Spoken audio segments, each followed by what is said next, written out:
Oh, hello. Hello, Stephan. Hi, Nice Ike. to see you in person, I guess. All right. So I was asked to introduce you, Stephan, so it's my pleasure to do so. So he started his study in physics in the 90s, I guess, in Germany and Switzerland, where he, among other things, studied the gravitational constants. So he's been doing this for a long time.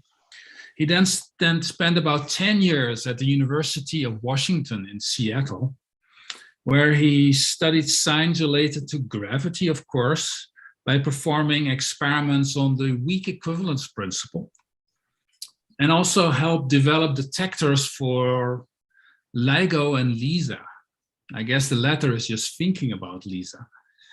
And since 2010, he has been working at NIST, where he designed, built, and operates the NIST Kibble balance, which helped in 2018, I believe, fix the constant, the Planck's constant, for error in the SI units.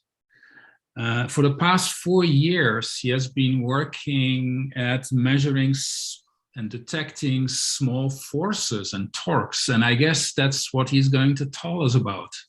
Is that not so, Stephan? Yeah, thank you very much. Thank you very much for the invitation, and thank you for the kind introduction. So this talk will be a little bit unusual compared to the normal talks we have here. So I'm going to take it slow. So we talk about the measurement of small forces. And, you have to think about this, how do you measure a small force? And in a way, it's like in math. In math, if you have a proof, you first have to prove something exists, and then you have to prove that's unique. I'll give you a trivial example, like a matrix inverse, right? You have to prove there exists such a thing as a matrix inverse, and then you have to show that there's only one matrix inverse for a given matrix A, and not two. And measuring small forces is very similar to this. So there's one task in physics is where you have to prove that there is a certain force, and then there's the other task where you then have to precisely measure that force, right? And very often people get that confused. So I'm measuring big G, and I get many, many emails, people having all these theories about, why the data set is inconsistent because there's new ideas of gravity, but you cannot use the data set that's used to measure big G to falsify or verify the theories. You build a different instrument. If you want to show that there's a new force, you don't care about the calibration of your instrument. Your instrument only has to be sensitive to the force. It doesn't matter if you measure the force wrong by 10%, right? Because you want to show it. That's, proving the existence. What I'm talking about is proving the uniqueness. That means telling you how big the force is, okay? So you have a force, and we want to know what is the size of the force, okay? And now you ask, well, how well do we have to know the size of the force? And the examples that I give you, they measure these forces anywhere from about 1% uncertainty, so 10 to the minus 2, to about 10 to the minus 8. So this is what I call 10 ppb. All right, so we can measure a force with an uncertainty of 1% to about 10 ppb, 10 to the minus 8. Stephan, so could you move the mic down just a little bit on your shirt? All right, down, full down. Is it okay? Yeah, thanks. All right. So how do you measure the force? And there's in principle two ideas, right? You have a mass and you apply a force, and what happens is the mass will accelerate, Newton's law. So you can measure A, and then you can infer the force, right? This is one way to do it. The problem is, things are moving and you don't have a station in the experiment, but it's possible, and people use that method.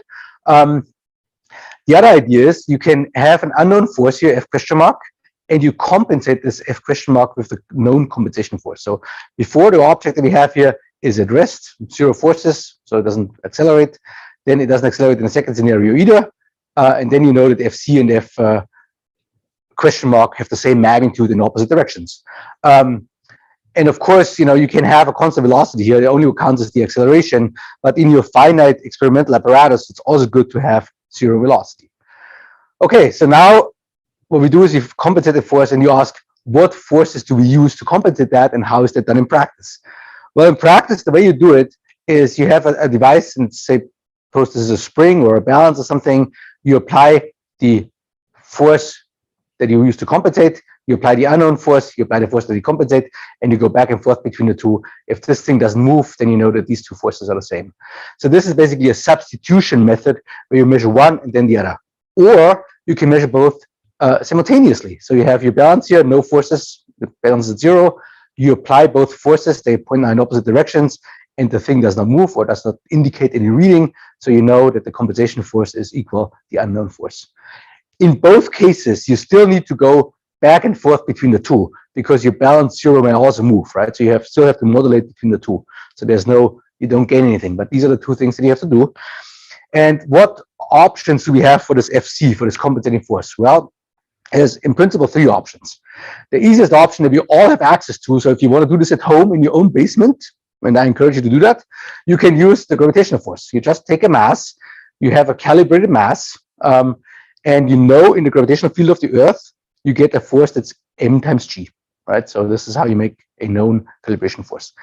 The downside is, oops, I went too fast here. The downside on this method is the compensating force that you make is only downward, so you only have one direction to choose from.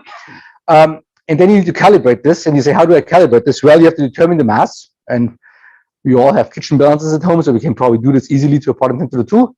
And how about little chi? Well, little chi in the continental US, you can look up to about 2 parts in 10 to the 6.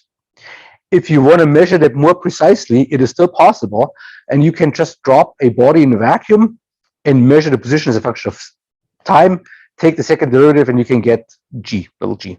And this is, as you know, independent of mass, because the gravitational mass and the inertial mass are the same.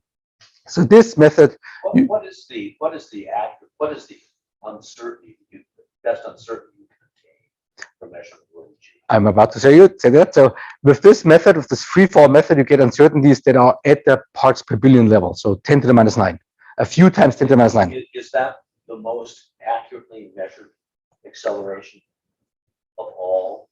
Oh, probably, but I hesitate to say this affirmatively. It's a competitor. Yeah, it is. So the thing is, you can measure this to a few parts in 10 to the 9.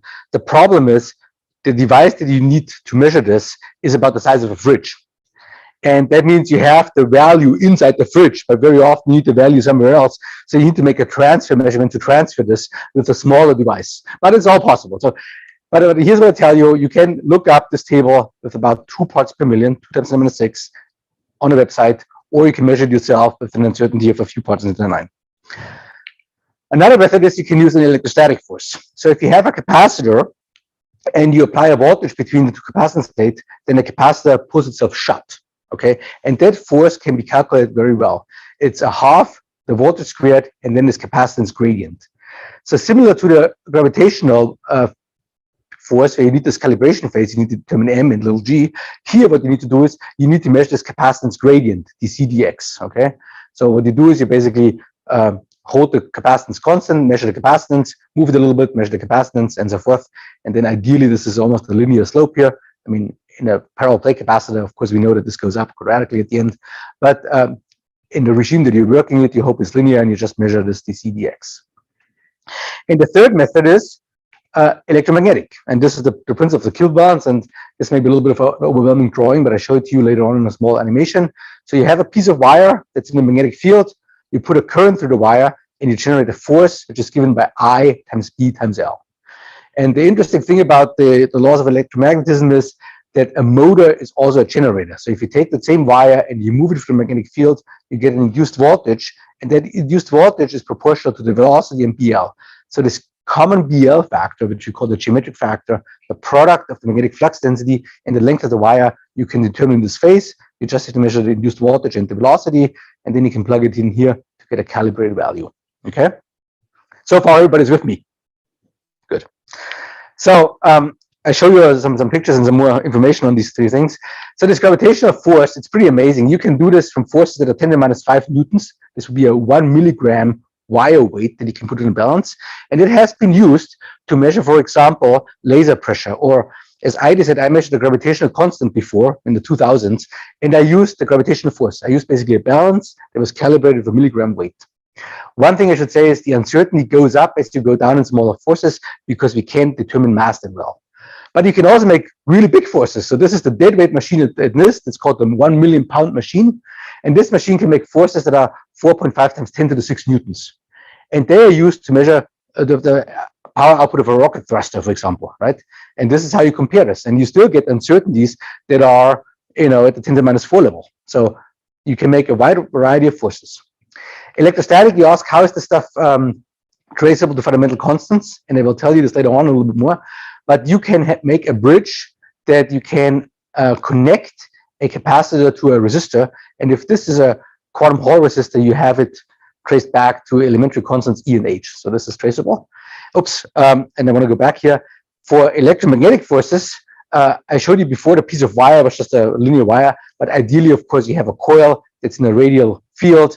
And if you make the field such that it's like 1/r, this is an idea that Tom Olson at NIST had, then a lot of factors drop out. It doesn't matter if the coil expands, because you heat it, because of the current and so forth. So this is how you do it. And it's again traceable to the quantum Hall effect and the Josephson effect. I will tell you what these effects are in a few slides. Stephan, this is Bill Phillips. I just wondered if you'd say a little bit more about the electrostatic measurements. When I was very young and was working in the electricity division, there was a guy named Forrest Harris who was trying to measure the SI volt by measuring forces between charged plates, and it never worked. So what's the present status of that? And I will show you this. It works just fine. I think, and here's the, you will see this also later on, and I show you. So this is a gravitational force. You can have a vast range. The electromagnetic force also has a pretty big range. You can make forces that are equivalent to gram levels to tens of kilograms. The electrostatic system works best at lower forces, okay? Because the capacitance is usually a very small number. Epsilon 0 is 8 times 10 to the minus 12, so 8 picofarads per meter typically. And you can make the gradient can be about 1,000 times so larger. And if you use voltages of 100 or 1,000 volts, you can make gram level forces or milligram level forces. I think what Harris tried to do, he tried to make a really big force, and that is very, very difficult. But I will show you it works. Okay, thanks. Okay, so here's this NIST warp balance that we built all together. And here's I show you a little bit of an animation to see how it works. So we have here a balance wheel. This is what I showed before as this null detector. Here's a mass pin where you put the mass on. Here you have a coil and a magnet. And then you need a motor to do this velocity mode to move this coil up and down. So let me go to the next slide. So now it's not like this. It's all encased by steel yokes so that the magnetic flux is inside and we don't have the flux outside. And now here you see this weighing mode. So we put the mass on, there's a force down. Now we do this compensation. So we apply this known force here on the coil by putting current in the coil, and we just servo the balance back to a balance null. We measure the current. So this is F is IBL. And if I show the next one, this is now this velocity mode. We use our second motor to drive the coil through this magnetic field, and we measure an induced voltage and the velocity. So if you do this right, you can do this to a part in 10 to the 8, which is pretty amazing. So I want to talk a little bit about this traceability, right? I mean, if you measure a voltage, how does this relate back to the way the system of units is defined, okay? And this works because there's two quantum effects. One is the Josephson effect, and the other one is the quantum Hall effect. And the way you have to think about this in an electrical circuit is like this. So you want to measure this induced voltage in a coil. The way you do it is you apply the opposite voltage, which is PJVS, a programmable Josephson voltage system. And I will show you this, what that is in a second. And then you just measure a null. Okay, so if these two voltages are the same, there's no potential difference between the two. This is, it's called zero. And then you have here -1 volt, +1 volt. So what is a PJVS? So this is a Josephson effect was predicted in 1962 by Brian Josephson. It was a theoretical prediction and was measured in 1963. And this is a sandwich structure where you have a superconducting material, insulator or normal conducting material in another superconductor. If you now run a current through this thing, you get a small tunneling current here, so there's no voltage drop in DC. If the current gets larger, then there's a voltage drop. If you run this with AC, you get these steps, and these steps are quantized. Oops, I'm always hitting the forward button instead of the laser pointer button. And so the voltage that you get is H/2E times F, okay? And H and E are in the new SI fixed, so you can make a very traceable voltage, and that is good to a part in 10 to the 10, okay? One downside here, this Josephson junction, because it's a quantum effect, lives in a duer, so you have to get the voltage out with cables, and you get, thermal voltages of order, microwatts. So in order to get rid of those, you have to change the polarity. You have to measure plus and minus, then you can cancel those out. But it's still possible. So how about the current? So this is what you have in mind when you measure a current, right? You have a current source, you run the current through a coil, and you measure the amperage that's in the wire, right? An ammeter. So how do you get that traceable? Well, if we only had a magic device that would convert current to voltage. Well, guess what? We have the magic device, it's called a resistor. So if you run that current through a resistor here, we get a voltage drop, and then we can do what we have done before. We just measure the voltage drop with our PJVS system. And in the 80s, Klaus von Klitzing found a quantized device that has a quantized resistance. And this is a gallium arsenide heterostructure that's kept at a very low temperature, and you get, this is a two-dimensional effect, you get this very small, the steps, which goes like h over e squared and 1 over an integer. So this is 25 kilo ohms, 25.8 kilo ohms, and then an integer of that. So you can make, there's a question in the audience? So slightly earlier, you put the circuit element in null meter. Yes. What is that? Okay, so the question from the audience is, what is a null meter? Okay, a null meter is a very sensitive voltmeter, and you don't care much about the gain of the voltmeter, right? Because you don't need to measure a absolute number, you just need to detect null. Okay, so you can think about this like an operational amplifier. If one end is grounded and in the other one you have a small voltage, if the voltage is positive, it goes to the positive rail. If it's negative, it goes to the negative rail, right? So you can detect a zero, and this is what a null meter is. And there's manufacturers like Keithley and so forth that make dedicated null meters. They have very small ranges and can measure null very precisely. So in principle, they're detecting a change of sign. In principle, yeah. Okay, so now we can measure the current. So in the Kibble balance, we combine these two things. We have here this force mode, we measure NG/IBL, and here we measure this voltage. And I just showed this to you because you may see how this all fits back to H and E. The E's cancel out, okay, because you have the voltage twice. And then you can make the mass, okay, or the Kibble balance that we have the NIST 4, and I'll show you some pictures of this. We are using first this equation to fix H. Now H is fixed, and we can use it to make mass, measure mass. So here's this thing. I show you just such a beauty, and I'm going to show you some pictures. So to give you an idea, this is about 40 man's year of work, okay, to build this thing. So you have here a wheel, and it has a knife edge pivot here at the top. We have interferometers. We have 4 interferometers. You ask why 4? Well, we need 3 to determine exactly the location of the coil, the main coil. So this is the C position, and then 2 rotation angles. And then the 4th one is to detect the balance 0 to make sure that the wheel is zeroed back to 0. And so here's the location of these interferometers. So I'm here on this magnet. This is the main side. So here, this is an interesting picture. This is a platinum iridium mass. So all this metal that you see around there is used to replace this mass. And here's this countermass motor that you use to move the coil up and down. And of course, in the balance, both sides need to be balanced, to have the same weight. So there's a lot of dead weight here, like this big copper ring to balance all the active components on the other side. And here's this coil that I talked about. So this is the coil that's in this magnet. Here you see it in the gap. It's made on a ceramic former. And we have additional coils that allow us to servo it back so that all the tilt and swing can die off fast enough. Okay. So here's the level of difficulty if you want to try this at home and building a Kibble balance. So here's the relative uncertainty as a function of difficulty, okay? And this is just goes from easy to super hard. So 10 to the minus 3 is easy, okay? The one that I showed you measures at 1.3 times 10 to the minus 8, and it's not even the world's best. The world's best is in Canada at NRC, and it measures slightly below a part of the 38. If you go below 10 to the minus 6, you need quantum standards. You cannot trust the calibration for your voltmeter anymore. If you want to measure below 10 to the minus 7, you need a continuous little G measurement at the same time. When I say easy, what do I mean by easy? Well, you can build one at home. So this is one that we built out of Legos, and that can measure masses to about 1%, and it uses 10-gram masses, okay? So I've shown you easy now. So I've shown you this, and I showed you this end. So how about in between? So we thought about this too, and we built this thing. So this is what we call KIPG1. This is a tabletop Kibble balance. They can measure masses up to 5 grams with uncertainty of about 2 times 10 to the minus 6 or 6 times 10 to the minus 6 for 5 grams.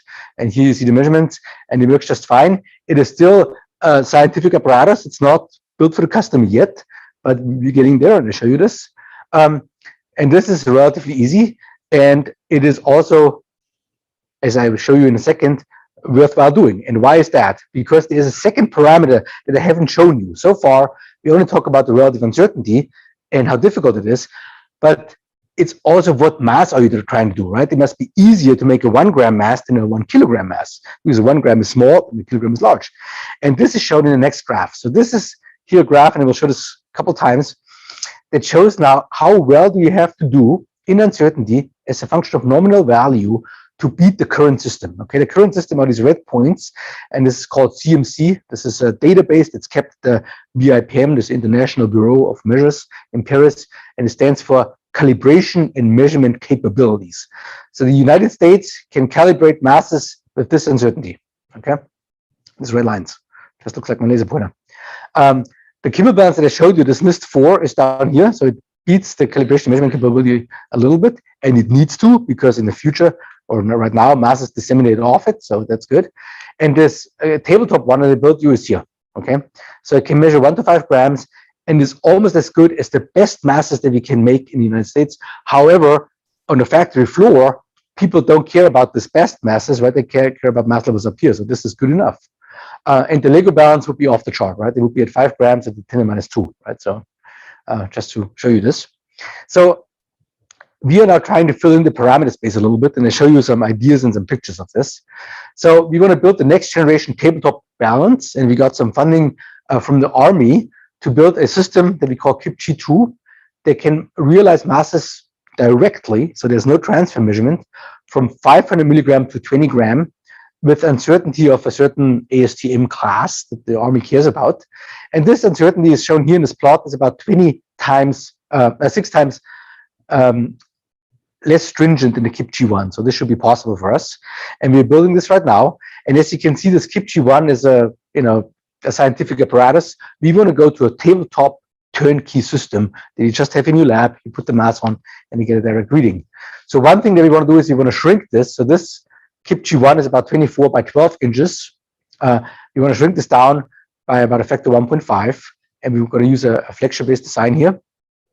And we've started developing the flexure. This is the weighing mechanism, and we can tune the stability of the weighing mechanism with this mass this here, so we can make it such that it's stable or unstable. Ideally, if you run something in feedback, you want an unstable system because it reacts a little bit faster. This is kind of the difference between a Boeing 747, where you want a stable plane, and a fighter jet that you want unstable. All right, because you want the control theory to provide the stability. So this is this Kibble 2, which will be up here, and then we have this QEMS, and I show you what the idea of QEMS is. Okay, so mass is an interesting thing. If you have 100 gram mass and you can measure it to 10 to the minus 8, and now you have tens of those, and you stack them together, you have a kilogram with the same uncertainty, right? So there's no point in making this really monstrous big Kibble balances. Why not making a 100 gram balance that's easy to use that other countries can duplicate? So we want to go in an open hardware design. We say, okay, we're going to build this balance, everybody else can copy it, and it will have built in a graphene quantum Hall resistor and a cryo-cooled PGVS. So this, you don't need a duo anymore. You don't need liquid helium. I mean, you need a duo, but not a liquid helium duo anymore. And the goal is to measure 100 gram masses with uncertainties below 2 micrograms. So this will hopefully, we started the design, we've acquired already some stuff, like the magnet and the vacuum chamber, and hopefully we get this operational over the next year. So here's the status.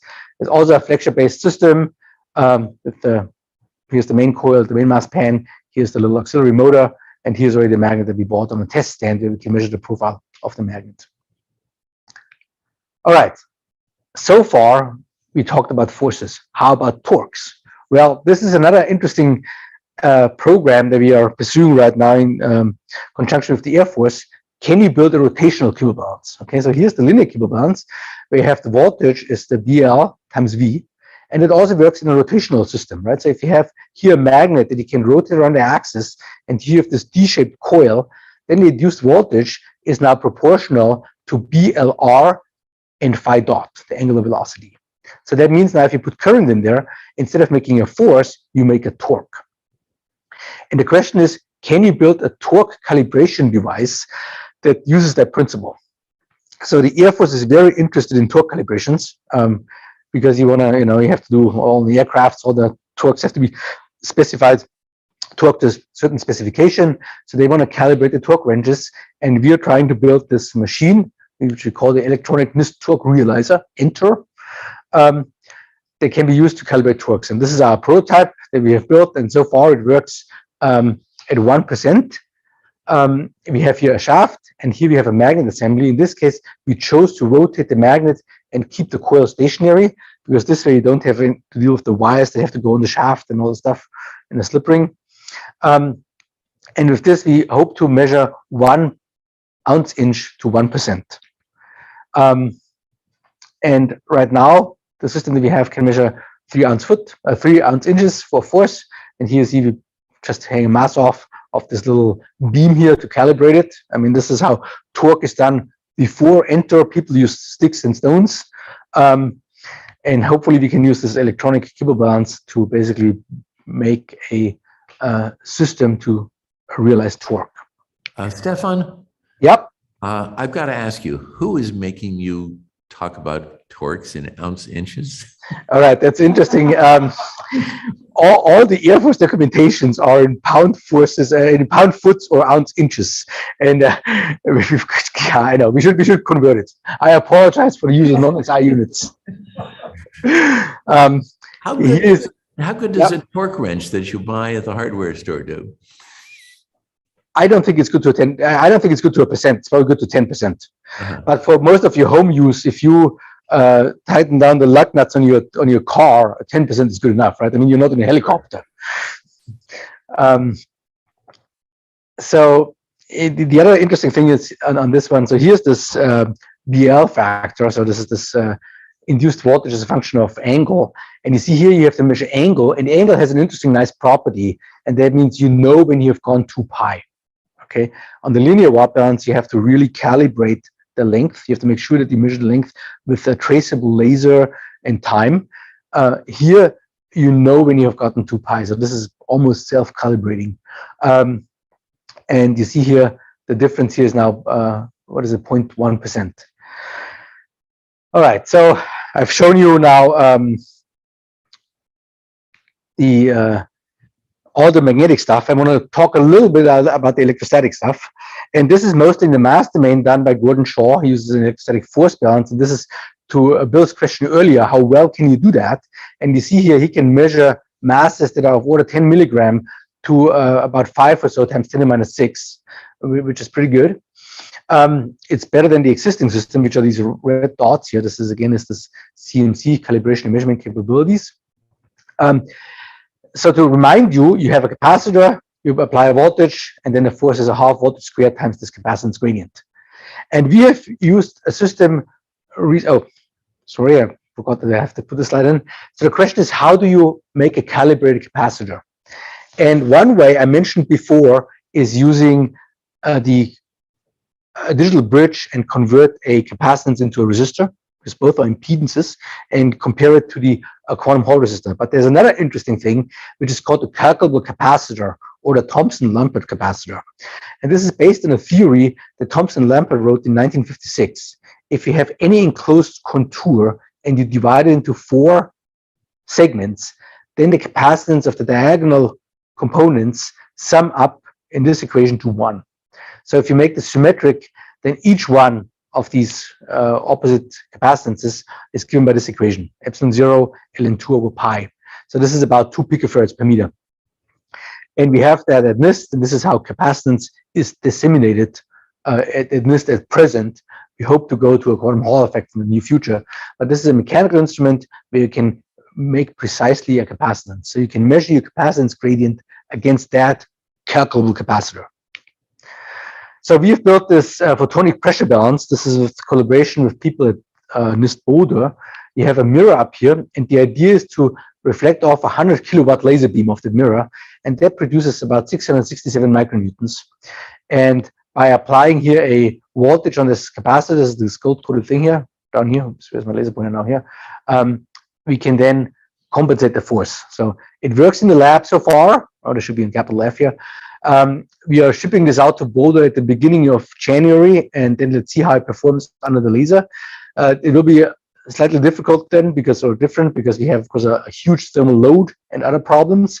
The reflectivity of the mirror is 4 nines, so we only get about a part into 4 absorption, but there will still be some absorption that heats up that balance, and we have to see how it deals with the thermal stress. So now I'm going to tell you, shift gears a little bit. So we have electrostatic measurements, we have torque measurements. So now can we combine those two? And yes, we can, and we're doing that. And that is a torque measurement to determine G. Okay, so G is the gravitational constant that you probably have heard about. It determines, the force between two masses, and it's a very small force, as you guys know. And here I have a little question for the audience. So if we turn gravity off and we have to replace the gravitational force between the sun and the earth with a steel wire, okay, how big do you guys think the steel wire has to be in diameter?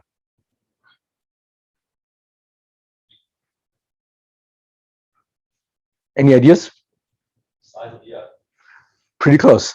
It's 2/3 of the Earth, right? So the gravitational force is very small in the lab, but in astronomical distances, it's a pretty big force.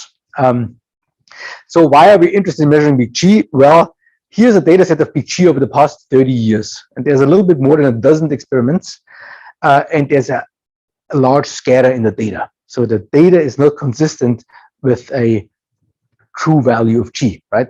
And so people say, oh, there's something wrong with G, maybe there's a new theory, or there's a measurement error, and we don't like this. So we want to clear up the situation. And what we have done is we have taken 2 experiments that I've done in the past, the 2 red ones, and they're done with very similar experimental apparatus. And I'll show you this in a picture. We've taken this NIST to repeat the measurement because we want to understand why is this data point lying out so far from the mean value of all the data points. And in this experiment, we're not trying to be the world's best. We're just trying to understand, okay? So typically these measurements, the best measurement is about here, has an uncertainty of 13 parts per million, so 1.3 times 10 to the minus 6, 10 to the minus 5. So we want to measure at the 10 to the minus 5, upper 10 to the minus 5 range. And so what are these 2 experiments I show you? They were both carried out at the BIPM. So the BIPM is this International Office of Weights and Measure near Paris. And people use a torsion balance. And I'll show you how a torsion balance works. But here's a drawing and a picture of the Mark I, which was used in the 2001 experiment, and the Mark II. They're pretty much identical. There has been small improvements. You see, for instance, here, this top lid here has been stiffened up a whole lot, and it's more massive because it's thermal stability and so forth. So we have this machine, and we have made some changes, but this is basically what we got. And how does it work, and why is it interesting? So it is very remarkable when it comes to all the other big G experiments in like 3 respects. Okay, so first of all, it can use 2 methods in one instrument. So when I showed you the 2 data points, the 2001 and 2013, these are actually 4 data points because 2 each. And there's these 2 methods, and I'm going to explain to you how it works: the Cavendish method and the electrostatic Servo method. The torsion strip, this is the thing that suspends the test mass, is not round. Typical, when you look at a torsion balance like the Cavendish torsion balance, it uses a round wire, very thin wire. This one has a rectangular cross-section, and that has an important consequence, which I'll show you. And it has a decapole mass configuration, and that's also important because the effect of the environment drops off faster, right? So how does this work? So this is how the Cavendish method works. So you put your source masses, which are red here, on one side of your test masses, which are blue, and you make a torque, right? This is the gravitational constant. C is some geometric constant that takes into account the lengths, the masses, and all that stuff. This is something you can calculate in the computer. So the torque here is G times this mathematical constant. Then you bring the masses over the other side, and you get another torque, which is G times the constant. So why do you have to do 2 measurements? Because you need to get rid of this phi naught, which is the equilibrium position where the pendulum would hang normally. You don't know that. So you have to 1, 2, to take the difference. So now the thing that's unknown is this kappa, which is this torsional stiffness. And the torsional stiffness you get by just observing the period of the pendulum. And that is just, usual physics law, omega squared is omega's root kappa y. So with this way, you can measure big G. Okay, and this is called the Cavendish method because this is how Cavendish did it at the end of the 18th century. So what about the Servo method? Well, the Servo method uses the electrostatic system, the electrostatic torque, and just as I told you, this torque that you get is a half C V squared, and this is the capacitance gradient is now dc d phi, right? So we have source masses on one side, we generate the torque, source masses on the other side, we generate the torque. As I told you before, electrostatic torque can only pull, you can't push. So you have to have a sort of a pre-torque in this case if you only have one set of electrodes. And then you take the difference to get the torque difference. And now you need to do this calibration. You calibrate the, where's my basic point here? This capacitance gradient. One thing that I didn't tell you before, and that may also be a problem that Harris faced with his measurement. When you measure capacitances, you use an AC voltage, okay? Because a capacitance is an AC impedance. So this means that DC dx or DC d phi is always measured in AC. This one, very often people use DC because DC voltages are easier to measure. And there was one complaint that people had, oh, you're measuring different than everybody else because you're making this AC-DC mistake. So in the Mark II, they changed it that the feedback system also uses AC. So this is both 1 kilohertz. The system works both at 1 kilohertz. So the Cavendish method has not been used for many, many years. And why is that? Because it is trouble. And the trouble comes from this. If you have a spring, usually you think you have an ideal spring, but there's nothing ideal in this world, right? In reality, what you have is you have a lossy element that's in parallel with the spring. And in fact, in the real reality, even this is just a toy model, we have a whole slew of these lossy elements. It's called the Maxwell model. So what happens is if you apply a force very, very fast, then this dashpot here is stiff, okay? So for high frequency, you get kappa plus delta kappa. For low frequency, this dashpot here is soft, here's the dashpot, and you measure only kappa, okay? So that means when you swing the pendulum to measure kappa, you are up here, and when you measure, you're down here. So you make a mistake. And that mistake is given by 1/2Q, and Q is the quality factor of the fiber. So typical torsion balances have quality factors of about 4,000. So this means 1/4,000, it's called among friends here, 10,000, right? So you make a mistake that is a part of 10 to the 4, okay? And people have recalculated all these effects for experiments past, and the graph that I showed you of BG has that all taken into account. But you still have to be very careful about this, and this is why people don't like the Cavendish method. So why are we using the Cavendish method? Well, because we have a special fiber. We have a torsion strip. And why is a torsion strip special? If you twist the torsion strip, the pendulum rides up a little bit, okay? Because if you look at the edge of the torsion strip, it has the same length, and if you twist it, it has to go up a little bit to maintain the length. That means a large fraction of the restoring torque is given by gravity. This is this energy that you gain by the torsion pendulum riding up. So this is the second term where I say conservative. I'm trouble again with the laser pointer here. Yeah. And this is conservative. So there's no loss associated. Whereas the first part, which is the elastic part, that contributes to 4%, and that is lossy. But because of that, my Q factor is very, very large. So I don't have to worry about this unelastic effect. So here's the Q. This is about 2.5 times 10 to the 4. And I told you before, it's 1/2Q, right? So we are the 10 to the 5 regime that we make in this uncertainty. And also, if the Q is high, you get very low noise. So this is my displacement noise in angle is very, very low. So I can measure this very well.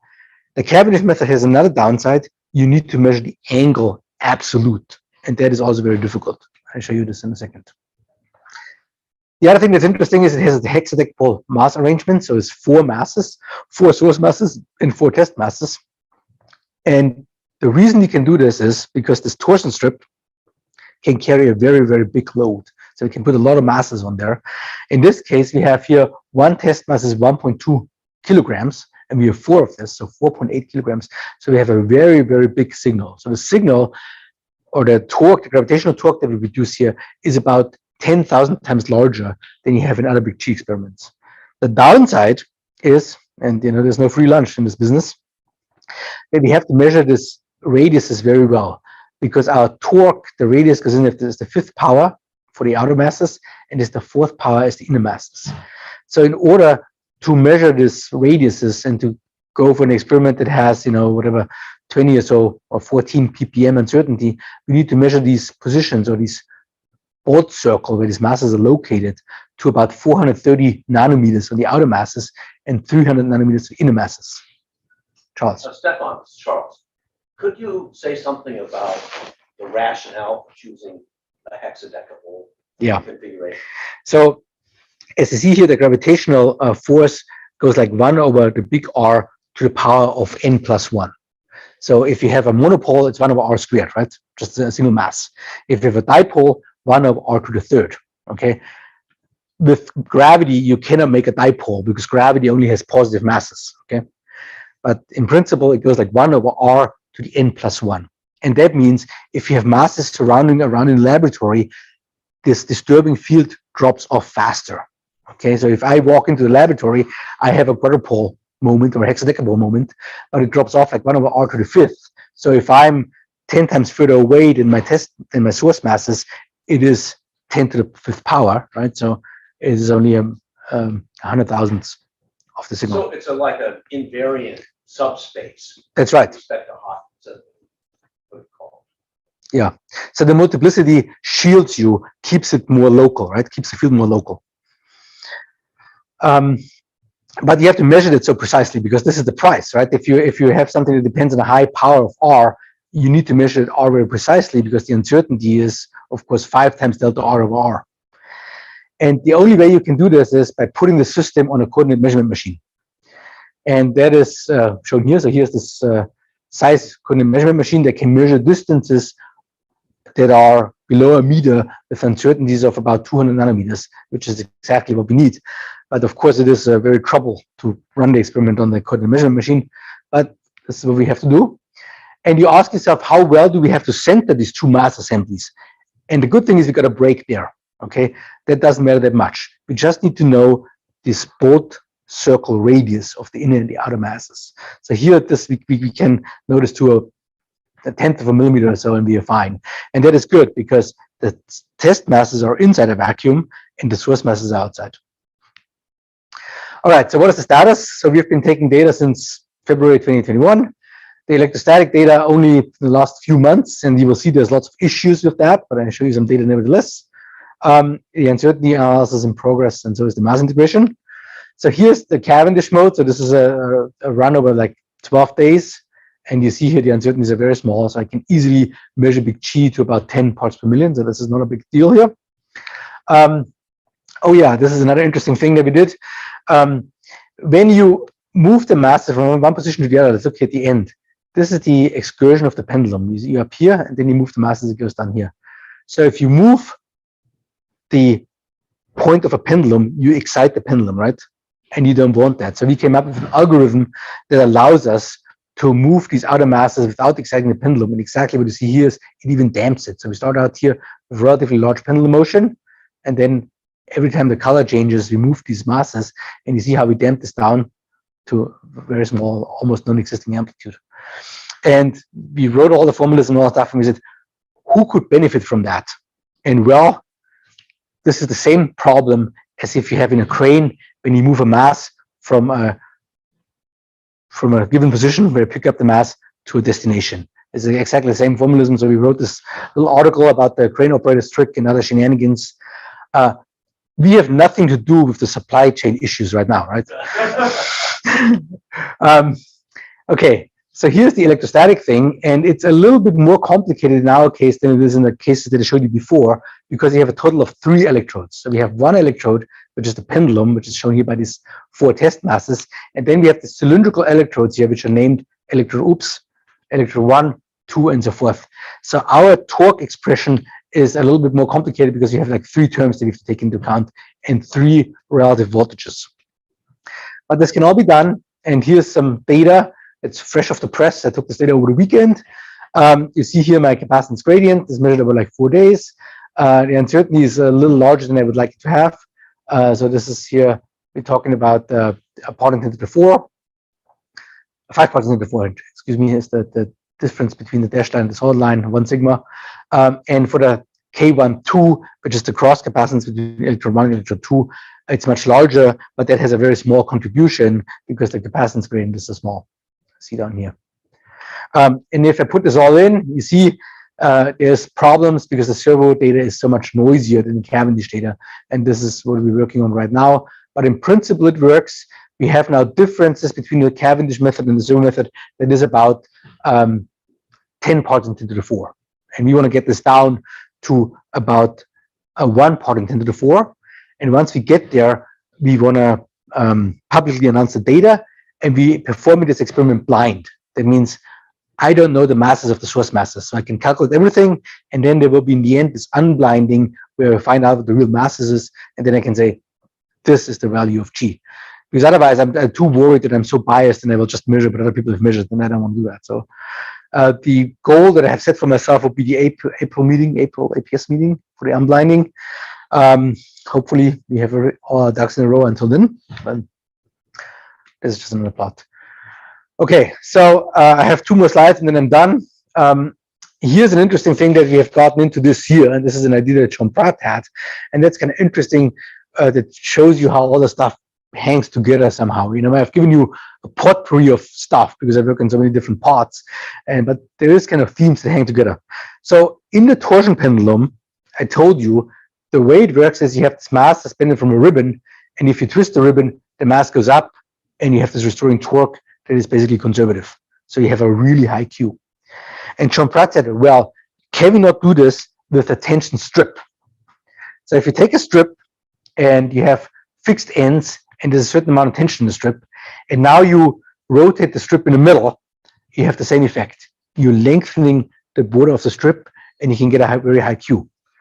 So he talked to some people at Arizona. This is Donald Wilson.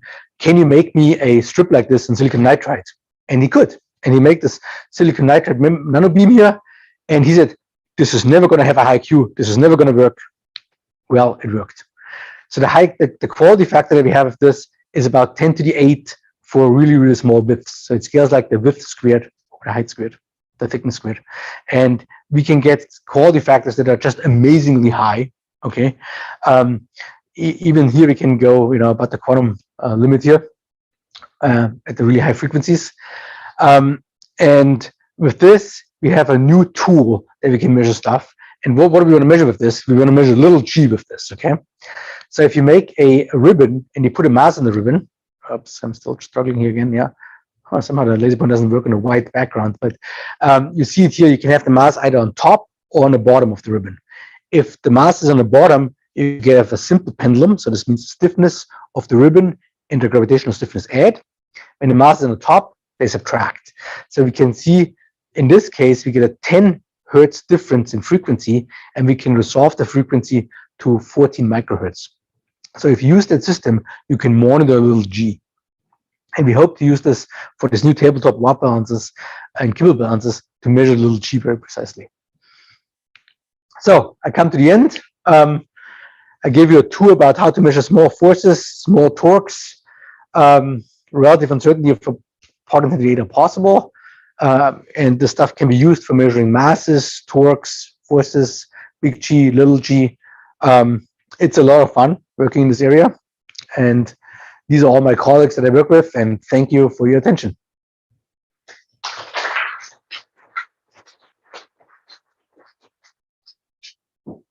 Well, it's good time to ask questions. Yes. So do we know why the two measurements like the new in that map 1 and map 2 so off from the other? We don't. So the question was, I'm going to repeat the question. I put the slide on here. If you look at this big G summary, why are these BIPM experiments so far off from the other experiments? And we don't know that. And that's part of this investigation. So why are these numbers off here, right? And we don't know. And we don't know what the real values of big G either, right? What we know is there's a mean value, and we can calculate the mean value. And ideally, we would think maybe the mean value is the true value, but that is not a given, right? It could be, and people have had that before, is something called intellectual phase locking. Okay, so when Michelson measured the speed of light, he was such an eminent physicist that all the successive measurements of the speed of light got the same result. Well, it was wrong, because I think he took the viscosity of air into it. He made a small mistake. And when people measured the speed of light with microwaves, they got a different result. So because a lot of people measure here in the middle, does not necessarily mean they are right? What we know is there's somewhere an unknown value of big G. We attempt to measure it. The data set right now is such that these red points are higher than the rest, and we don't know why. So I'm trying to remeasure this, or we're trying to remeasure this, and hopefully we get this. I think our experiment is double valuable, because we could either get the same red data point, or we can get something else, and we can also see what is our uncertainty estimation. It could very well be that the measurement value is right, but they underestimate the uncertainties by a factor 10, right? If you increase the error bars by a factor 10, then everything would be peachy, right? You wouldn't be worried about it. So it's unclear. Stay tuned. May I just ask a question about this figure? Is the atom interferometry experiment incorporated on it? Yeah, it's here on the left. Is it, let's say, intellectually different from the other measurements by measuring a change in the Broglie wavelength rather than a mechanical force? Yeah, definitely. I mean, as you've seen, all the mechanical experiments, there is a certain nastiness to them, right? I mean, I've kept the nastiness under the rug, because you have real materials, you have creep, you have, and then so forth. And in quantum systems, you don't have that as much. I mean, there's a certain amount of messiness also, but the systems are more pure and are more easily to understand. You don't have to worry about dissipation and things like this, right? So and you measure the end frequencies, which is also can measure very precisely. So I think it is definitely a big benefit. I mean, I think in the business of measuring big G, the more different approaches they have, the better it is, because it gives you a more robust number. Because if everybody uses the same ruler to measure something and the ruler is off, everybody gets the wrong result. But if you use two different kind of rulers, you get, you detect the uncertainty and the error you have in your ruler. Let's take a question from online, if there is one. Sure, this is Bill Phillips. So you were just mentioning about atom interferometry measurements of big G. So I assume you're talking about the kinds of things that Guillermo Timo does. Correct. Yeah. So of course, atom interferometry has also been used to measure little g quite well. And what I'm wondering is, what's the present situation about the quality of atom interferometry measurements of little g and dropping a corner cube? Both, I mean, you need little g for those earlier things you talked about, for realizing the kilogram, for example, using a Kibble balance. So what's the story about atoms versus mirrors? So as far as I know, the atoms are, I would say, a factor 2 to 10 better than dropping mirrors. Okay. The downside is that they are less transportable. I mean, the systems, I mean, you have optical labs worth of stuff. So you can't just easily move it to Table Mountain or in Colorado where you measure things. You know, these devices that drop corner cubes in a vacuum, I mentioned before, they're the size of a refrigerator, but yet you can move a refrigerator. So I think qualitatively they are better, but I think they're more involved to use in the field. And what is it that makes them better? I've heard people claim it's because I don't have to release a macroscopic mass, and that causes the whole apparatus to recoil. But is that your understanding as well? I don't know. I mean, there's definitely, when you look at the uncertainty budget of a FG5, which is this device that drops a corner cube, there's many corrections that you have, like beam race corrections and all that stuff, that are at the PPP level. And I'm not sure if there's a single one that you can narrow it down. I think you have usually when you have a technology that has been improved a lot, you hit the bottom at many parallel approaches. So the recoil, I've heard people talk about the recoil. They have new systems where they have a symmetric release and all this to minimize that. I'm not sure if that has a dominant effect. I can't tell. Thanks.